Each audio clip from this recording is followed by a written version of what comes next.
Hey, Deborah. Hello, hello. Hey, Sasha. Hi, Melissa. Hi, Deborah. Person.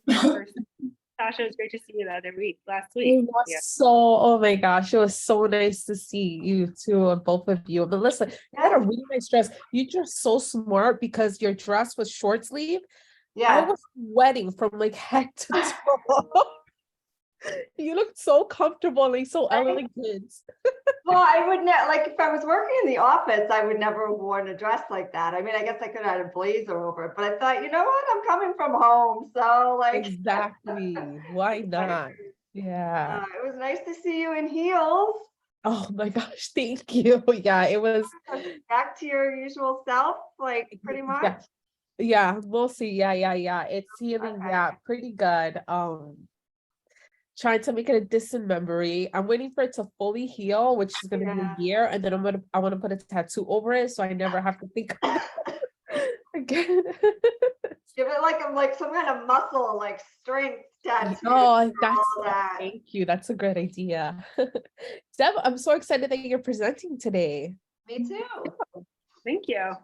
Yeah, I'm excited. I'm honestly, I'm excited for the conversation. Like, I'm happy to just initiate the conversation. So hopefully it will be, yeah. Awesome. Yeah. And since right, it's just me, right? Yes, exactly. Because we had to reschedule. Who was going else? I forget. Oh, Maria. Maria had to reschedule. Yeah. So she'll go in January, which is great because we needed a January spot. Awesome. Hey, Kate. Yeah. So let's see. All right, we'll give people some time. Recording in progress. Hey, Hannah.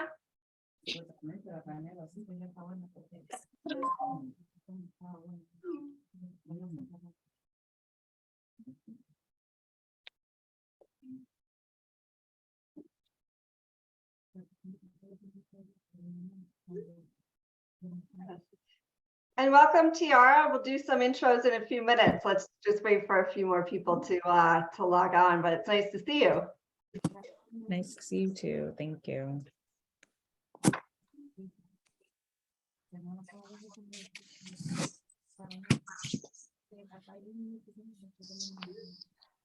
All right. Hey, Sean. Your ever-changing background there. So who's that for those of us not as informed on the sport? This is England. Now that Canada went out, I have a new team. Got it. All so right. it's England as long as England stays in. I see our token Dutch team member has chosen not to brag in her Zoom background, Hannah.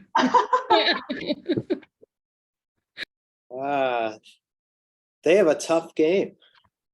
I know it's going to be very difficult on Friday, but who knows? Yeah, that's well. Hopefully, the team that showed up in the first game, they will show up against you guys rather than the Argentina that showed up in the last game. Well, I kind of disagree though, because they were not. I was not blown away by their last game. Of course, Messi is good, but it's just Messi. Yeah. So, yeah, like I'm a little hopeful. I'm not gonna lie. All right. Mm-hmm. I will keep my fingers crossed for you. I think both of us are going to be looking for new teams to cheer in the semifinals. Not true. Hope springs eternal, Harriet. But no, it's England. That's not true. That's not true support. If anybody can disappoint.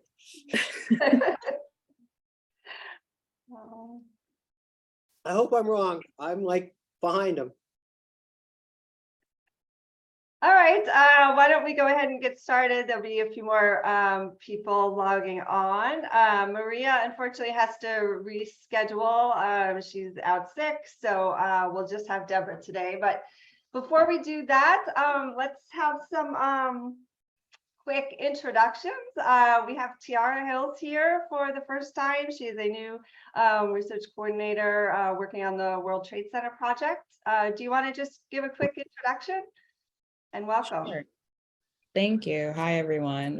My name is Tiara Hills, as you know, and I will be a part of the World Trade Center study. I previously worked at Sinai back in 2019, and then I actually attended graduate school there, and I graduated January of this year. So I'm pretty excited to be back and get started and get to know everyone.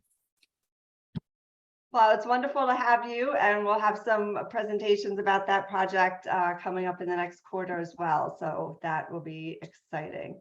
All right, Caitlin, do you want to announce some our new timeline for the new wave of MSTAR? Yeah, thanks. So just a heads up to everyone that MSTAR applications are opening up now. So you might be getting outreach from potential applicants. And as was the case last year, the applicants will apply already paired with a mentor.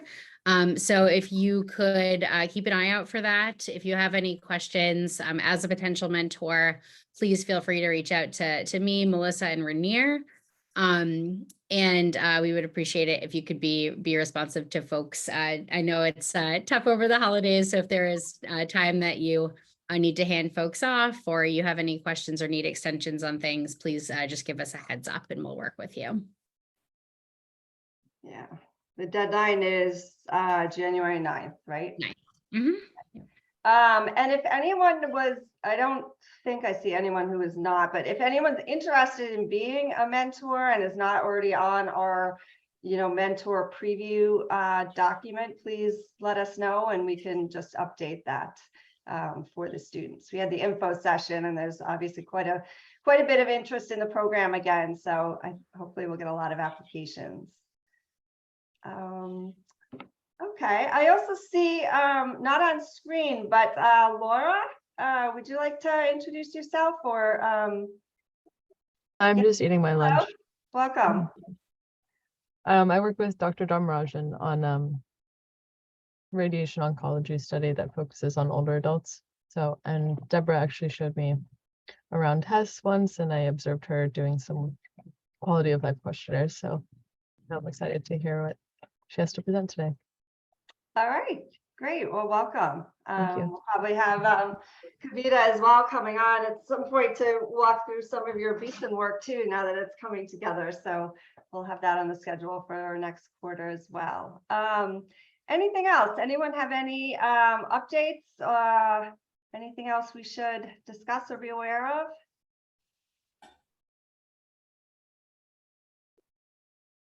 All right. All right, well, we are thrilled to have Deborah Watman speaking today. She is our program manager working on a number of different projects and developing expertise in qualitative research, working with Chris Riddell at the moment. And thank you for presenting today, Deborah. Yeah, it's my pleasure. Good to see everybody here. Like most people I know, but yeah, I get to work with Jenny and Chris and Caitlin and a few others here. But today I will be mostly focusing on the work that we've done with Chris in research inclusion. So I feel like it kind of like Sasha's kind of like a DEI talk, but also like a combo research DEI talk and very much works in progress. So I will share what we've learned and all of the protocols that we've like kind of gathered together, but really hoping to take advantage of the WIP culture and get everybody's perspective and experience here, because it's not a perfect process right now. I'll share what I know, but keep that in mind. So we're talking about inclusion of non-English or Spanish speaking participants in research. See how I could, okay. So while everybody's still on screen, if anybody here has met with patients, I know that we have some clinicians, some researchers, combination. met with patients who do not speak English or Spanish. Could you raise your hand or give a little thumbs up or something? Yeah, so a lot of people. Anybody, research participants who do not speak English or Spanish? Yeah. Okay, cool. I'm excited to hear how that went. If you could also just put in the chat really quickly, any languages that you speak fluently. Except I don't know if I'm gonna be able to see the chat. I feel like that's always a tricky thing while in presenter mode. I'll shout them out for you, Deborah. Okay, thanks, Caitlin. Go ahead. Cantonese, Korean, just English with a smiley face from Melissa. Cool. Okay. Great. So we have some languages here, but I feel like just English is actually very common. So we're going to talk about how to, I'm going to skip that for now, how to expand research. And the background for this thought process is really that at Mount Sinai, as people in healthcare, we treat everybody. We never exclude people based off of what language they speak. You know, there might be some information or biases or challenges that come with treating patients who don't speak English, but we never don't treat them.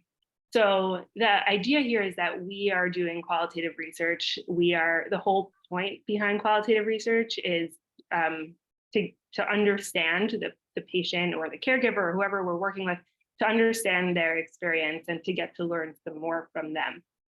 So it felt kind of wrong to not be able to include these people who were not speaking English or Spanish, especially because such a large patient population does not speak English or Spanish fluently.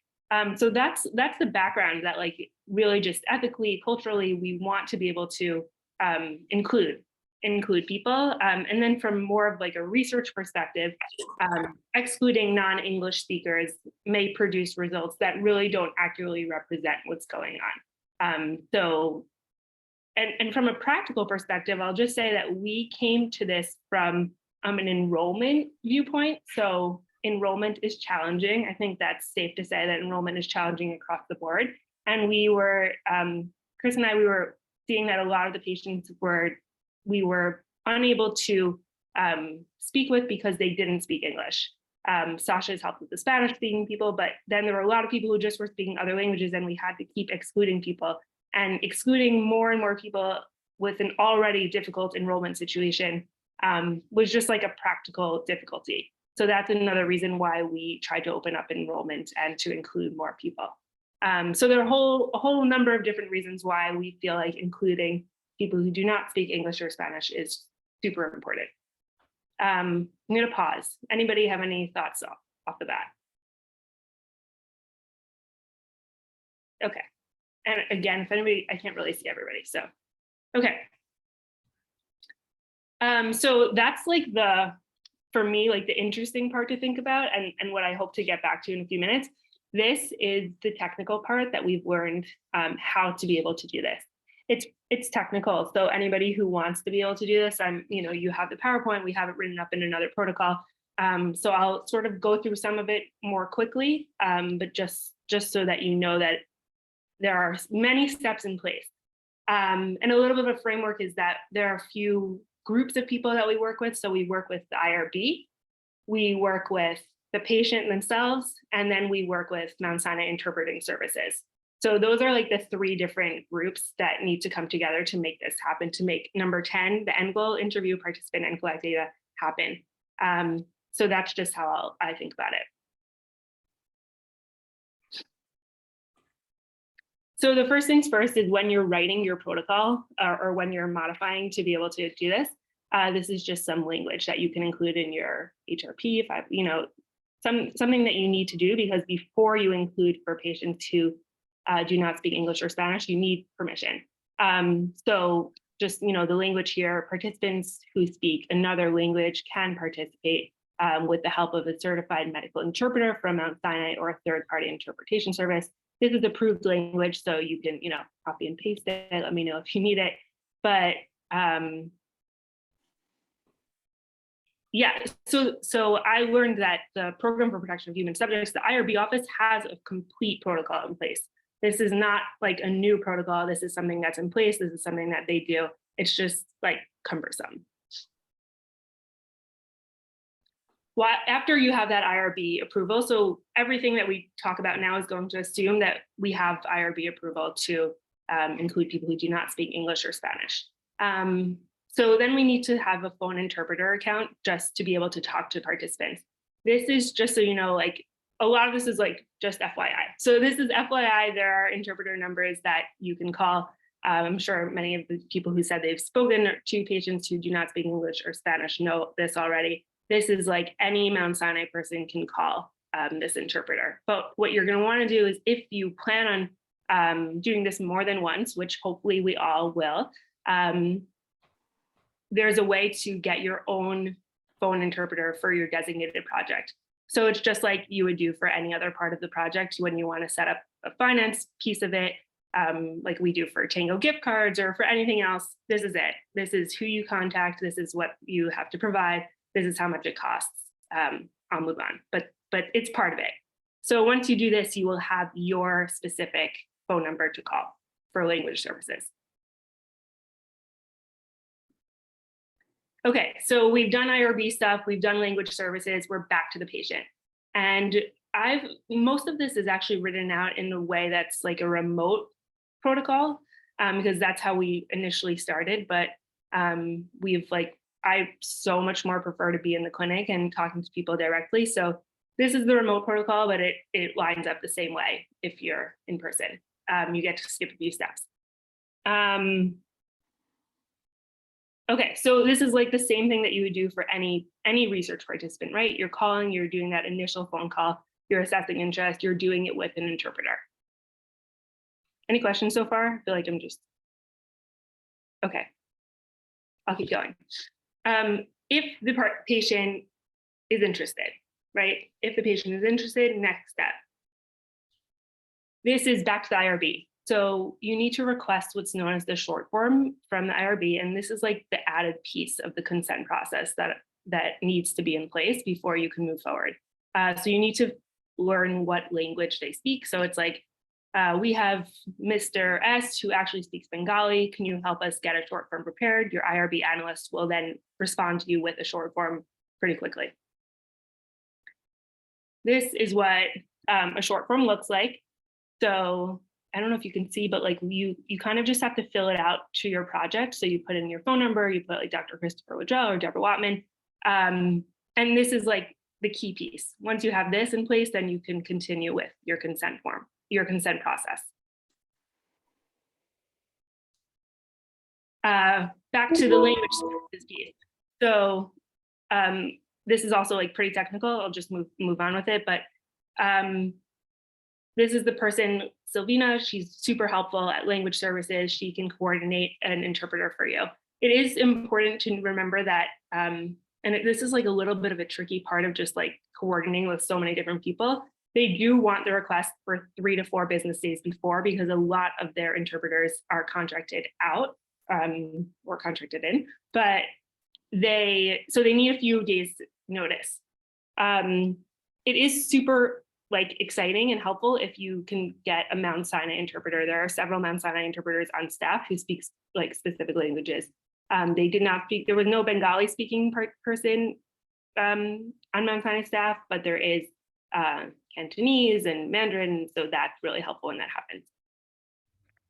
Deb, just a quick question that's in the chat, in case you can't see it. Abigail's wondering if for budgeting purposes, you need to anticipate the cost of both the initial interest in a recruitment call and costs associated with interview time.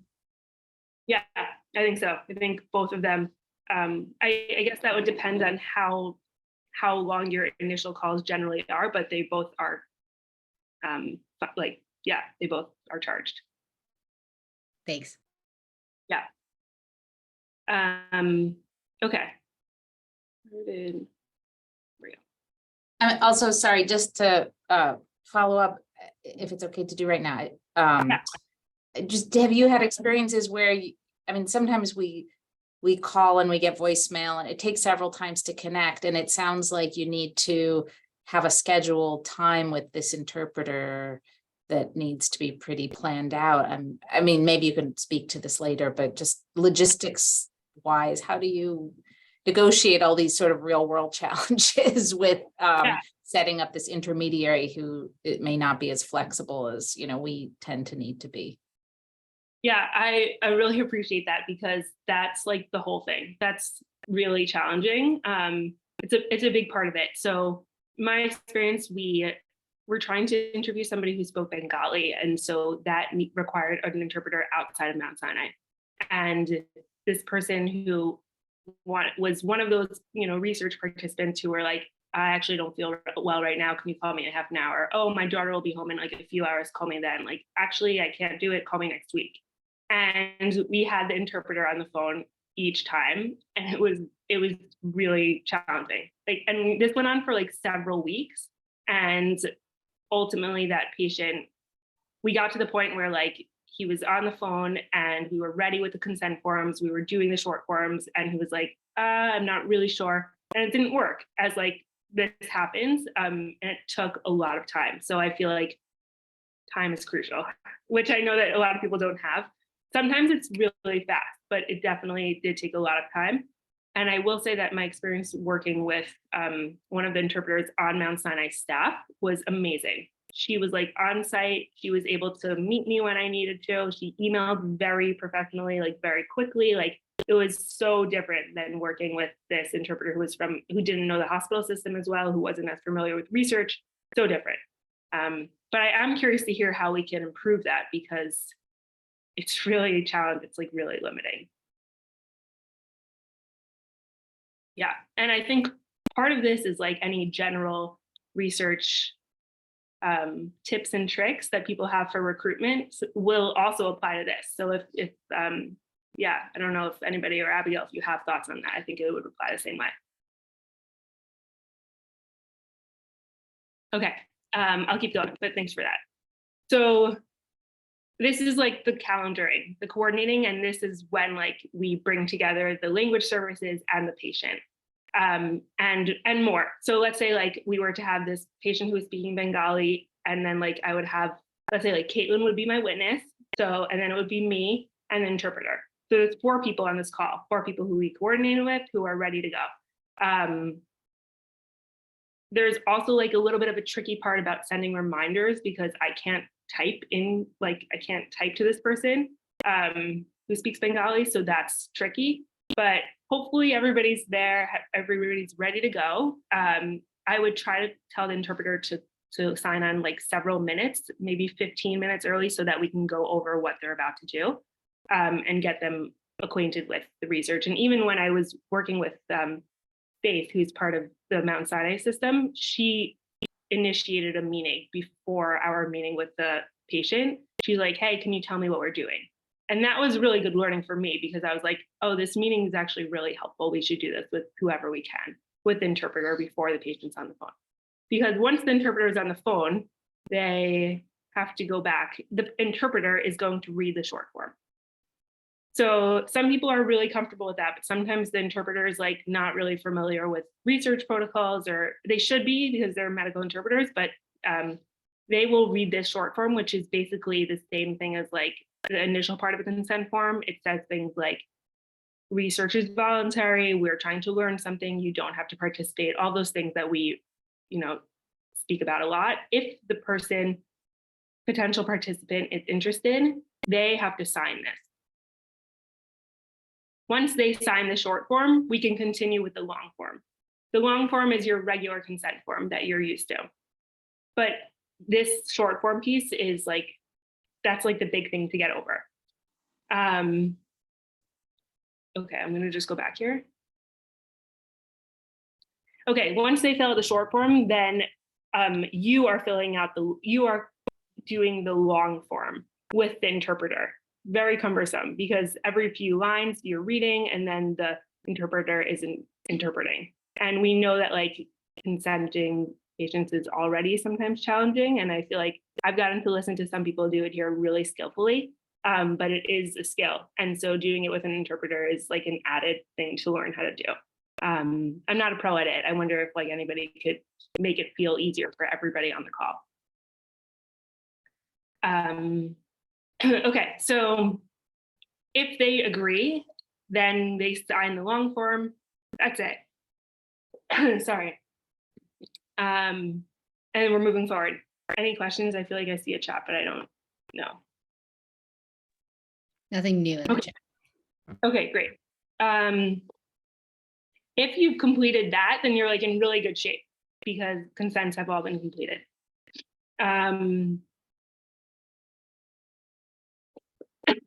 Sorry. Okay. These are the list of the signatures that you need. A lot of signatures required.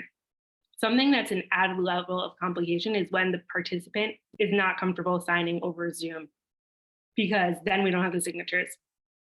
So when that happens, we created this memo. Sorry. And basically this documents that all of that is happening in real time so that we can continue on with the surveys and the qualitative interview, even if we don't have the exact signatures in place at that moment. Right, because otherwise we have to, then we send the forms to the patient's home, get them signed or through email, then get them back. If you're doing this in person, it's much easier.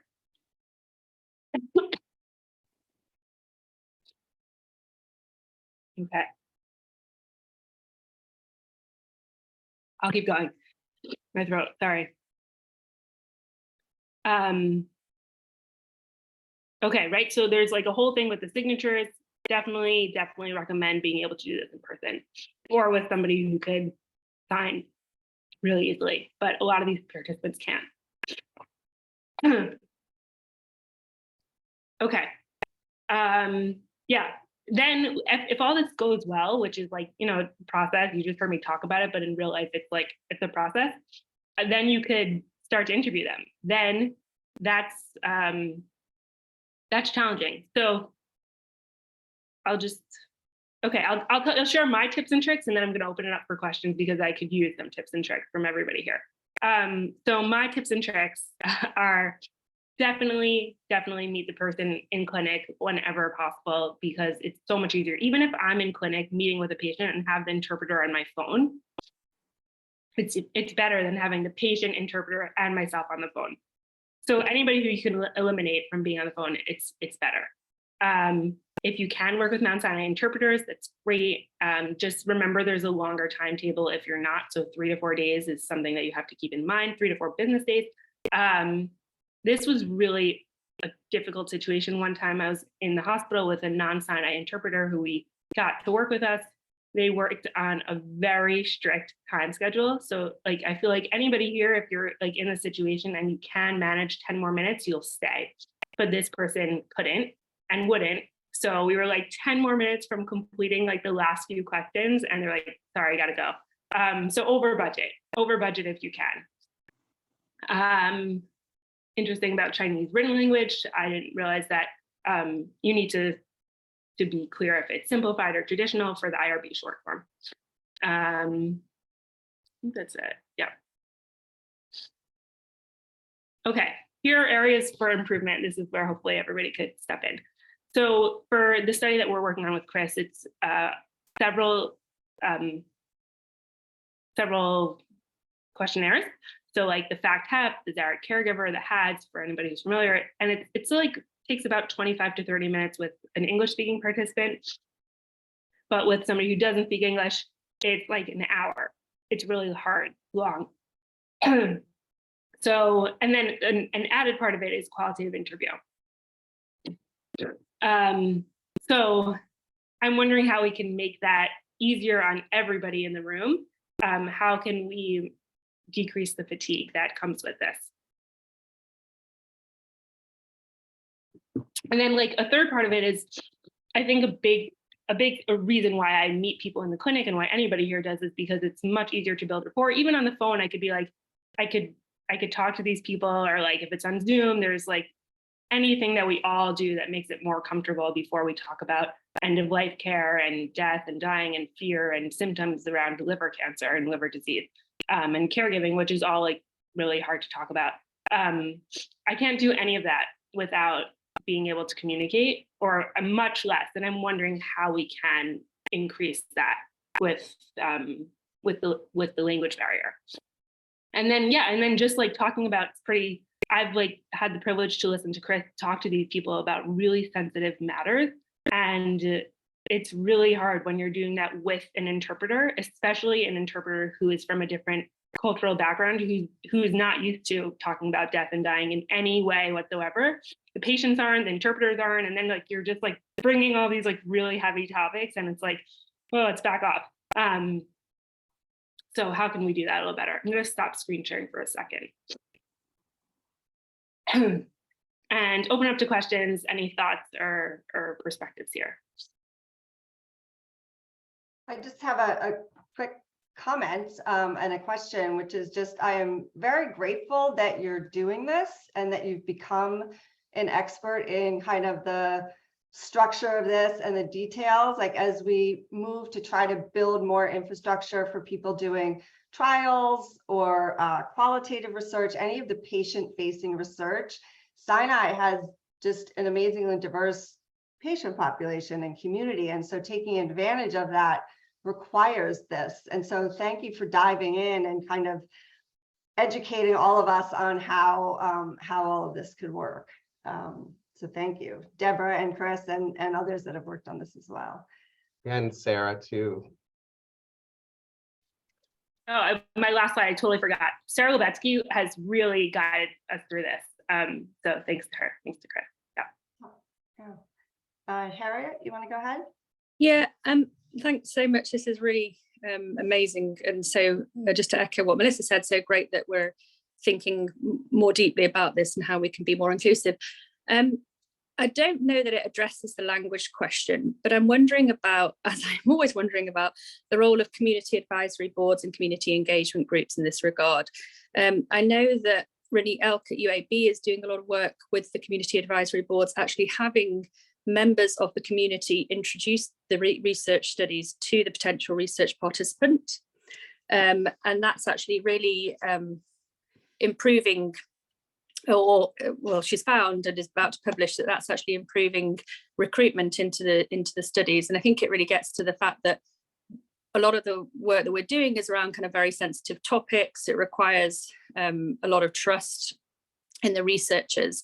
And I don't know to what extent that could overcome some of these language issues, whether you could have people who speak languages for the communities that we're working with, who could act both kind of as a champion to introduce these research studies and overcome some of these language issues that we're having. But I'm just kind of putting it out there as a way to kind of think through building a kind of broader research infrastructure in this space. I'm having some technical issues. Can you all hear that? Yeah, this is super interesting. I'd love to learn more about that, figure out how we can use that. I mean, I guess I was thinking kind of in the same direction, not sort of solely around engagement, sort of advisory type community members, though I think that is really interesting idea, but also the growing of our infrastructure of our research teams that are multilingual, and multicultural, and how that would help us not have to rely on interpreters or sort of third parties, where all the kind of challenges you're raising make a lot of sense, that those would be challenges for us. I think it's great that you worked so diligently to set up the interpreter service, though. That is really phenomenal. I had no idea that was something we could access, and mindful that we really have to build in the time and the budget for that. Everything will, as well as, of course, the downstream of transcription, translation, and all those kind of costs, which we're not talking about now, but just wonder if that's another piece of this over the longer term. Yeah, Abigail, I think Deborah showed the slide that said, in person is better than Zoom is better than phone, but I would to the left of in person, I would say concordant language interaction is always best. I think we do lose some. I don't know, Deborah, you want to talk about that phenomenon of sort of not quite getting through what you think the message is or the question is. Mm. And I guess my question, Deborah and I, we've talked about this, but if we want to talk to the group about like best practices around briefing the interpreters beforehand, kind of how we do in the clinical setting. Yeah, I think definitely all those important things. And I was thinking about that when we were doing the questionnaires, because it's like, are these people fully understanding the questionnaires? And I'm like, does it translate well? And I think also, Chris, like when you were interviewing them, that was also like unclear if we're totally getting the full picture there. So yeah. Harriet, did you want to say something? And Jenny? I should be hands down. Oh, okay. I'll say Jenny? something. Yeah, yeah, so thank you guys again. Yeah, thank you for doing this. I think this is it's really interesting, and I'm very interested too in some of like the template language, because I feel like with my work, there's that like initial barrier to sort of even making this an option. And I think sometimes, like I know for myself with, in the project we worked on, Deborah, like, I said English or Spanish and I thought I was being great. Like I didn't like bake in the possibility because it's 15 to 20 interviews. Like I didn't think about that. And I think it's really a good idea to do, like you say, to have it sort of be a stated standard that unless there's a reason not to, we should all be putting in our IRB that we will at least contemplate reaching out to people, enrolling people who have different languages. Like that should be a standard piece. And I think in order to make that a little easier, one part that could go along with it, because again, I think if people have large R01s or whatever and have big studies, they can make the budget for this. But I've stumbled on this idea of like language proficiency to start with. So like Deborah, I can think of a family we tried to recruit for a family for an aide, and the family kind of told me, well, the aide speaks some English, but not a lot. Actually, I think they just said like Chinese speaking. So I don't think you can do this with her. And we were kind of like, oh, okay. And then we like went on, but there was never that first step of sort of assessment to be like, what is the language of a choice? Is there a proficiency in English? Do we need to do something else? So this is like my long-winded way of saying it would be cool and sort of ideal if somehow the department could support some initial like money to be able to reach out and do that assessment. I think it might be another conversation to say, oh, the assessment is going to take 2 hours. It's going to cost this much money. Can my study budget for it? But to have sort of internal resources within the department, even to make that first call to the person and say, listen, like, are you comfortable doing this in English? Would you consider it if we were able to do it in Cantonese? Like, and have that exploring phase be less of sort of a financial commitment to begin with. So I don't know if that's something we can build into our infrastructure, but I think it would be a cool goal.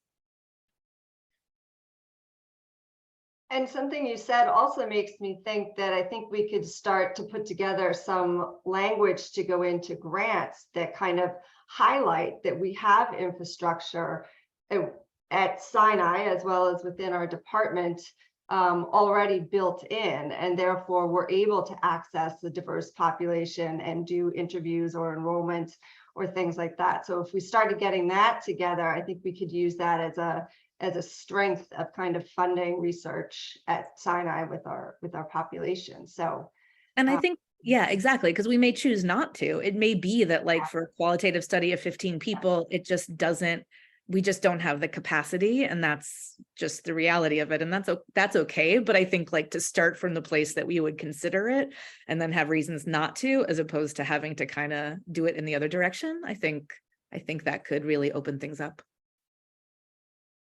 And I'm wondering about kind of thinking where the field is at and things. I should know this, but I know that the FDA has pretty stringent criteria now for approving drugs on the diversity of the populations enrolled in studies. What's the position of NIH? I know that you have the table to fill out at the end to say you've met kind of certain diversity criteria, etc. But what's the position going forward? Is there going to be more of a move that this is mandatory for every approved RO1? And therefore, thinking ahead, is that kind of goes to Jenny's point about building that infrastructure out now, and are there capacity building grants that we could use to begin to build this infrastructure, both in language and also community engagement? This is just throwing things out there to people who know more about this. I don't know. I'm curious to, I don't know if anybody here knows.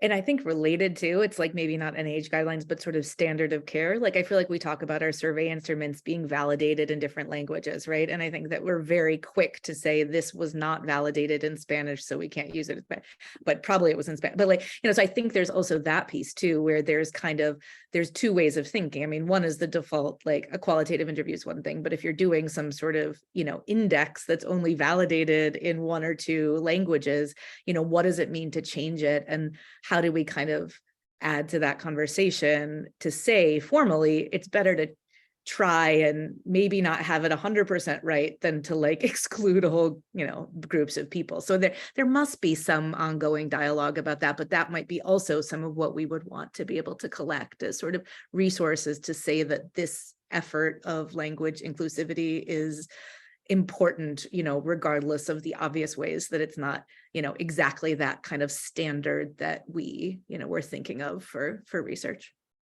Go ahead, Chris, sorry. Well, I was gonna maybe suggest you want to talk about our Spanish, or put Sasha on the spot and talk about our experience with Spanish and using some of back translating and some of the instruments that were validated in Spanish. Sasha, you want to talk about it? Yeah, sure. So I think our work, I mean, my experience in the work of interviewing Spanish speaking participants have really highlighted the importance of acknowledging the cultural and social background of their relationships and like their experiences in healthcare, and then their understanding in some terms. So I do find myself like, yeah, we have the translation in English, but when you back translate into Spanish, it means something completely different. So accounting for that is really important as well. And I could imagine how difficult it can be then for other languages, you know. So that's something that, you know, I've noticed. Once though you have that and you have like a clear, concise, like you're confident, and having that conversation with someone that speaks another language becomes much easier. And I think it is really important though, like I said, yeah, it's great that we have translators, but able to have people that speak other languages like on staff is so important, because there is sort of a disconnect. Yeah, you can have the translator there that can explain, but it's like the lack, we already have like minorities already have like the lack of trust with providers and the health system, but then not being able to really talk to someone in your language and being able to open up, I feel like it's something that's really missing. And if we can advocate for that or like, you know, improve that, it will really help in producing richer and more accurate data in our work. So, I mean, I don't know if I answered the question, but. So I have a comment and a question. So I think some of this, you know, if you had kind of a specific thought in terms of a future research project, like an RO1 where you wanted to do this, or you had like an instrument, this would be the type of thing that would be a great Pepper pilot to go for. Because I know our Pepper Center wants to get into more building of DEI research or aspects of social determinants of health. And so if someone were to kind of go for a pilot where it's groundwork to show either translating an instrument into another language or an uptake of individuals across different languages spoken, you know, that could be something you could develop into a pilot. And I think it would be great for our Pepper Center to show that we were supporting something like that over the next couple of years. So just to keep that in mind. And then my question for Chris or others, like, what is the, what's the uptake? Like, do people, you know, you talk about how many people you're going to approach in a study and then what percent are actually going to say, okay, they'll participate. Is it significantly lower when there's this language barrier, or is it for some reason higher because of the attention and extra, you know, input around it? Like, is there anything broadly known about that, or at least your experience at our institution? Do you, when you say uptake, do you mean enrollment? Yeah, sorry. Like you approach see. someone for a study and then you say that we'll get an interpreter and we'll do all this. Is it, do most people just back off, or just percent wise, is it the same as if you don't need that? What's your experience? I mean, Deborah, correct me if I'm wrong, but I think at the most basic level, our enrollment improved with the interpreter for the reason Deborah talked about, only because we were losing, I think, in the first year of our study, like a third of our screen failures were language discordance, which non-English speaking, and we were like, this is a problem. But as far as whether the sort of hoops you have to jump through to actually do it is affecting our rate, I'm not sure. I don't think it is. I actually don't think, I think enrollment's challenging, but I don't think that it's that different from, I don't have the exact numbers in front of me, but I don't think that a greater percentage of people who are not speaking English or Spanish are saying no. It's Okay. the population that we're trying to reach is, as you can tell, like we had 15 people that were not eligible, and like 5 or 6 of them were non-English speaking. Okay. So it's a pretty high proportion of the population. Great. Okay. So it's kind of another aspect of feasibility that you could point to in terms of like startup work. Yeah. Actually, I was thinking, I think when Jenny was talking about one of your cases, one of the reasons we also, a couple of observations were made that made us start to go down this path. But another one was when we were trying to recruit caregivers, and we had a couple of dyads where the patient was non-English speaking and the family caregiver spoke English. And we were like, okay, well, let's make a mod in the IRB where we can reach the caregiver without having to enroll the patient. And then we were like, that is so silly. Like, that feels so wrong. And then plus, how do you even get their assent to approach their family member when you can't do anything but English? So that also sort of pushed us in the direction of like, wait a second, this is just wrong. Deborah, I just wanted to pick up on the fact that when you have the interpreter, you're not noting any differential enrollment, which is great. But how are you actually getting patients recruited for this study? I probably should know this, but are you getting any differential referrals to the study from providers based on language? Do you know? I'm just wondering whether there's an element to gatekeeping and whether they're sending along patients who are most likely to want to take part in the study. Yeah, I feel like the providers know at this point that we have the capacity to interview people of any language. So they will indicate like this patient is whatever language speaking, but we know. So that's okay. I think it took a while till we got to that point, but Chris, I don't actually think that's a limiting factor anymore. There was definitely gatekeeping in the beginning. There's one oncologist who I was like, no, not English speaking, not English. And I was like, wait, but no, it's okay. Right.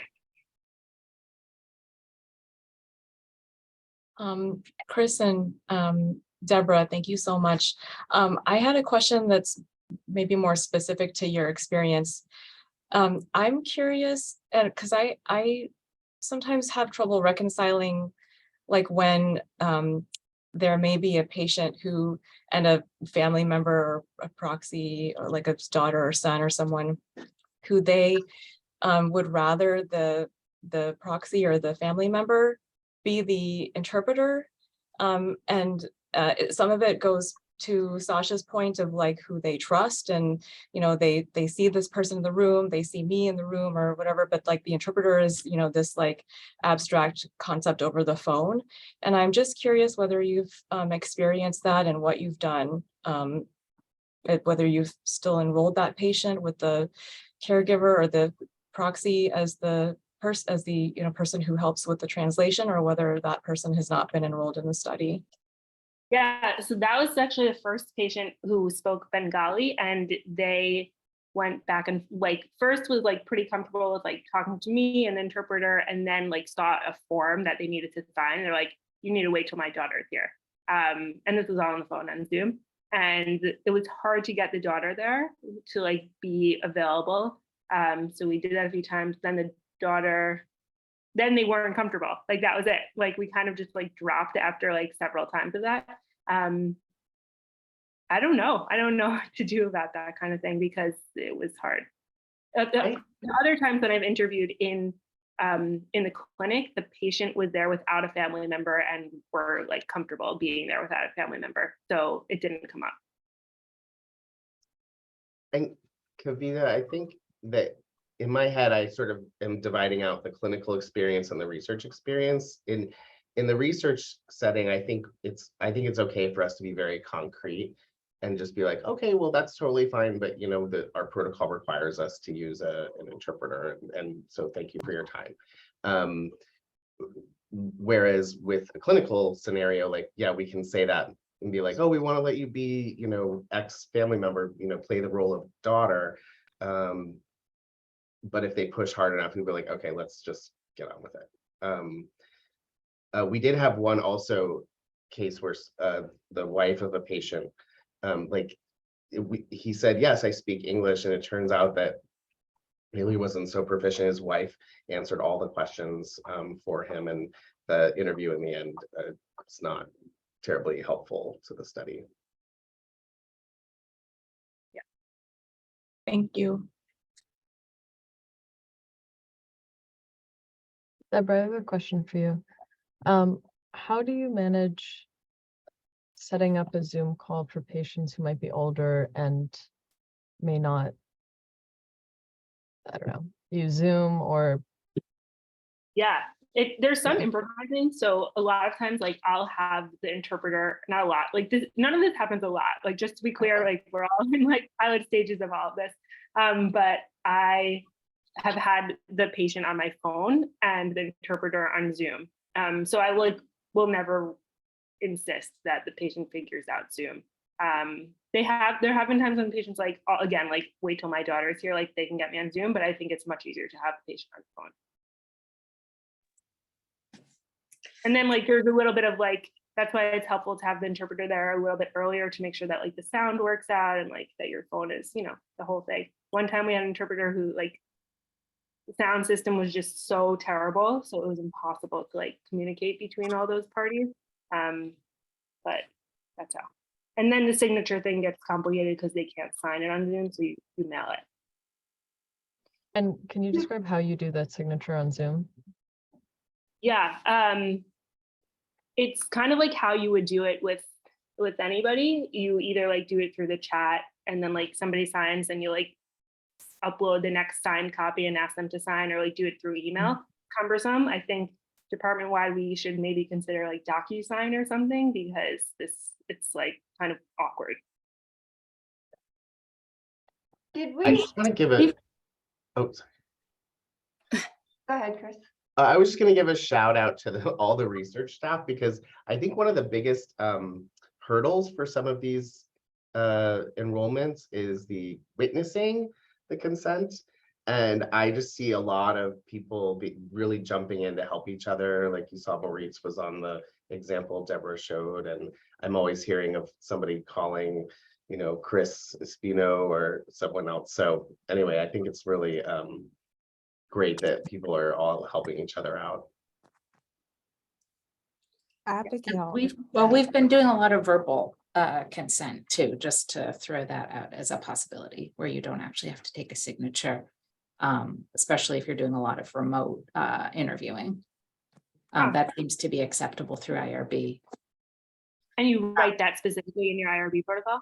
Yeah, there's some standards to meet, but we haven't had a problem doing that with patients as well as with provider. I mean, I think in part it was sort of the ability to do that was influenced by pandemic kind of conditions, but it's so far it seems to have remained in place. It definitely makes it a lot easier if you're speaking with people remotely. But and then the other thing I just wanted to say, sort of back a few minutes, and not probably as well formulated as I'd like, but it does seem like these questions about sort of picking up on Sasha's really important points that that we're really talking potentially not only about language accuracy, but also about sort of concepts and contexts that may be quite different for different groups of people for all sorts of reasons. They may map to language, onto language, and just I think I don't know if we need to do more thinking together about how that then comes to shape the way in which we develop our projects and the way we develop our questions and our focus areas. And also, I guess, being responsive to what is important to the people that we are speaking with. So just that I'm doing some of the sort of telehealth work around during the pandemic and issues of access and experience. I mean, what was coming up in this project, this was among HIV individuals living with HIV, that there are all sorts of ways that, we were talking about telehealth, but what was coming out was that in-person language discordant care has its own set of challenges, right? And so we were talking a lot about language in the interviews with people who are non-English speaking.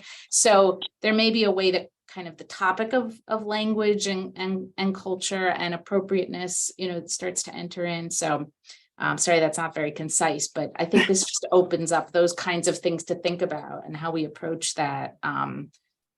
Not only how do we make sure that, we're translating correctly in an accuracy sense, but just more substantively. And I was going to literally just jump on that, Abigail, for thinking exactly the same thing, not surprisingly. Also jumping on Kavita's point about how people even think about consent for research cross-culturally. And I wonder whether there's a really good opportunity, Deborah, I'm sure there's a lot of research in this area, but to use what you've been doing to perhaps do a qualitative study, perhaps using Pepper or something, on the experiences of non-English speaking people in participating and in enrolling for research in serious illness care, because serious illness care participation research has its own kind of set of challenges that we all know about, but layering on top of that culture, language, context, and how we actually make our studies more accessible and inclusive kind of from the get-go right the way through, and people's experiences, not really saying this very articulately, but is there an opportunity here to kind of build on some of this and to begin to unpick how we can make our research processes truly inclusive and truly accessible beyond language? And I think, Harriet, then also, I think a part of this dealing with as the researchers, our own discomfort with the certain amount of impreciseness that goes along with this, and knowing you might not get it right and try to because I do think I feel like the general approach is to limit, it to this perfect little bundle. But I think that you have to sort of open yourself up to some of these other, to the interview that's not so good, or that the data that may not be exactly right because you missed something, in this, but that, yeah, I don't know. I think that's also part of the conversation too, what makes us all comfortable enough and how can we become more comfortable? Yeah, amazing. I think there's probably some technical aspect too in terms of the interview style. As we sort of think through some of the best ways to approach it from an analytic point of view, I think also thinking about how we collect the data. I don't know if you want to write the guide in such a way that you circle back to if something is particularly important to the study, and you circle back a few times, or probe sort of their conception of what you're asking about a little more than you would otherwise. It's a good point. Yeah. I'm just conscious of the time, so I just wanted to wrap up with a few thoughts, but I so appreciate this because first of all, I love New York City because of diversity, and I love working at Mount Sinai because of diversity. So having the opportunity to include for all this diversity feels so exciting and so important, and such a rich part of this research and medical and health system world. So I'm really excited about it. So I appreciate all that. A few things I feel like that were really helpful that you've mentioned was, and I wonder how we could just like operationalize it, is there are, even like in the chat, like there are people on staff who speak different languages, and I wonder how we can include for those people in our project who can help translate and interpret. I think also like what Jenny was saying, like making it like baked into IRB protocol for the future is really helpful, so that it's not like maybe we can do this, but just like maybe we can't, more of like a given. And the community boards that Harriet was talking about, I feel like also maybe we can learn more about that, Chris, because I feel like we mentioned it, but didn't really do that. So that would be super helpful. And also just really quickly, I've been doing like a little bit of research about this, and all of like the YouTube videos and Googling is all like towards people who don't speak English, like how to interact with your doctor, or how to like learn these English words so that you could speak to your physician. But there are much less videos about like how your physician can speak to you. So I'm grateful to be working with a team where it's like, how can we help them, as opposed to them like struggling to get through the hospital system. That's all I've got right now. Thank you. So glad we had a full hour, Deborah. I was just thinking that, and clearly we need a follow-up at some point, because there were a lot of great ideas and potential kind of projects and avenues to move forward. So thank you so much, Deborah, for doing this. This was really amazing. Your passion kind of shines through, and we appreciate, how well structured and organized all of this was. So thank you. Again, thanks to Sarah, because she really helps with this whole thing. So yes, exactly. So thank you very much to you, to Sarah, Sasha, Chris, Jenny, Abigail, everybody who's involved in kind of helping us as a department move this forward, because this is really great. So thank you. We will see you guys next time.